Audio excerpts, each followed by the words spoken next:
Priscila Asbeck, nossa analista de economia, já está aqui para a gente falar um pouquinho do assunto, né, Priscila? Porque apesar desse potencial, a capitalização da Eletrobras também embute riscos, né? A gente fala muito sobre a perspectiva do mercado, né, para essa capitalização, do mundo político, né? Muita gente a favor, muita gente contra. Tem o olhar para o consumidor também, né? Porque pode ser uma mudança, será, se acontecer, uma mudança fundamental num setor que tem impacto direto na vida de cada um de nós, de maneira direta e indireta também, né, Priscila?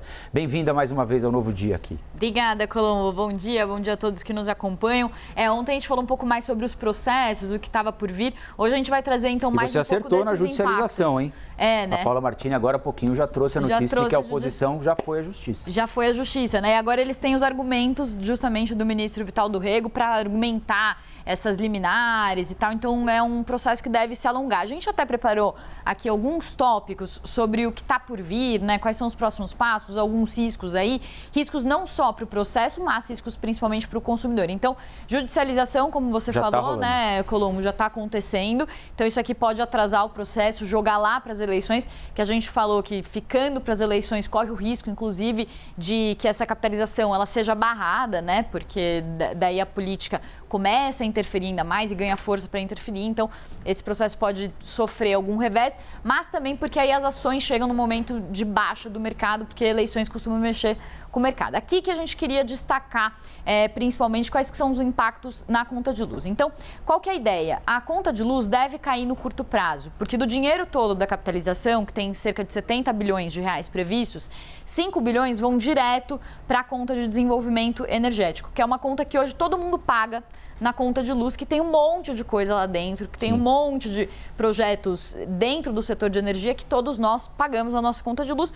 Vai entrar esse dinheiro só em 2022, vai entrar entrariam 5 bilhões de reais na conta de desenvolvimento energético, alivia no curto prazo. Qual que é o grande problema? Deve subir no médio e no longo prazo. Por quê? Por causa dos jabutis. Então eu queria ter colocado nessa arte uma lâmpada e um jabuti dentro da lâmpada, mas só que não deu tempo. Aliás, essa história do jabuti é muito boa, né? Que virou jabuti, porque o jabuti, quando está em cima da árvore, não subiu sozinho, né? Alguém botou lá. E é essa a justificativa para chamar de jabuti. O jabuti principal aqui é essa história dos gasodutos? Exato. É que Agora, ninguém fez isso à toa, né, Priscila? Porque até eu que sou absolutamente, né?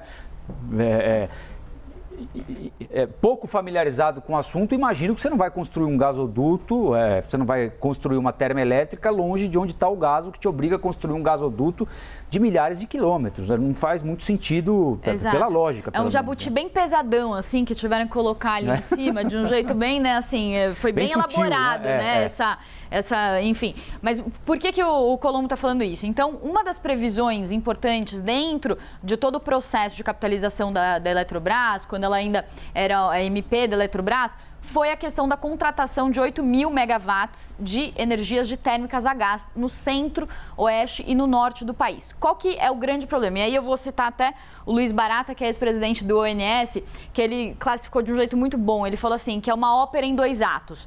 Qual que é o primeiro ato da ópera? A obrigação de contratar essa energia que vem dessas térmicas a gás. Então, para isso, vai ter que ser feito um leilão para construir uma térmica, porque não tem isso por lá. E daí, depois disso, vem o segundo ato da ópera. Que o segundo ato da ópera é construir um gasoduto, porque não existe nem demanda para essa energia no centro-oeste nem no norte. O novo controlador da Eletrobras? Isso vai entrar na nossa conta de luz. Como obrigação. É por isso que o jabuti entra na nossa conta de luz. Então, a segunda parte do ato vai ser fazer esses gasodutos para trazer essa energia, porque não tem a demanda necessária por lá. Então, no médio prazo, a ideia é que a previsão aí de todos os especialistas é que as contas subam. Não dá para estimar exatamente qual que é o tamanho desse aumento. Por quê? Porque além das térmicas, tem outros projetos e outras previsões dentro da capitalização da Eletrobras que não tem nada a ver diretamente com a capitalização e que vão também onerar a conta de luz. Mas o que também o Luiz Augusto Barroso, que é da PSR, falou, eles fazem um cálculo de quanto que deve cair, de quanto que deve subir. Então, o cálculo de quanto que deve cair no curto prazo, com aquele 5 bi que vem para a conta de desenvolvimento energético, deve cair 2,5% na conta nesse ano. Porém, a gente já tem um reajuste previsto de 20% só de reajustes tarifários para as contas de luz nesse ano. Então, no líquido, no saldo, entre o que deve trazer de dinheiro da capitalização, uma queda de 2,5% nas contas, mais os 20% que devem devem subir por causa dos reajustes que já eram previstos, o consumidor deve sentir um aumento na conta de luz em 2022 de 18%.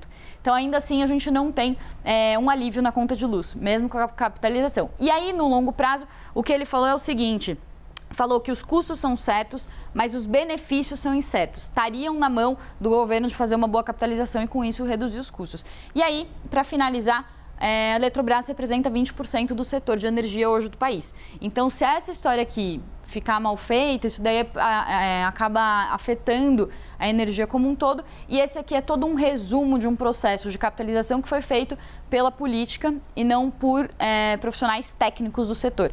Então, é por isso que a gente vê esse jabutis no meio. A capitalização em si não é ruim, mas a forma como ela está sendo feita, olhando a política primeiro, antes dos aspectos técnicos, é que pode complicar o negócio, especialmente para o consumidor, né? Perfeito, é o que todos os especialistas falam, a capitalização em si. Eles falam, eu era favorável à capitalização, deixei de ser por causa da forma como foi feito. Sim.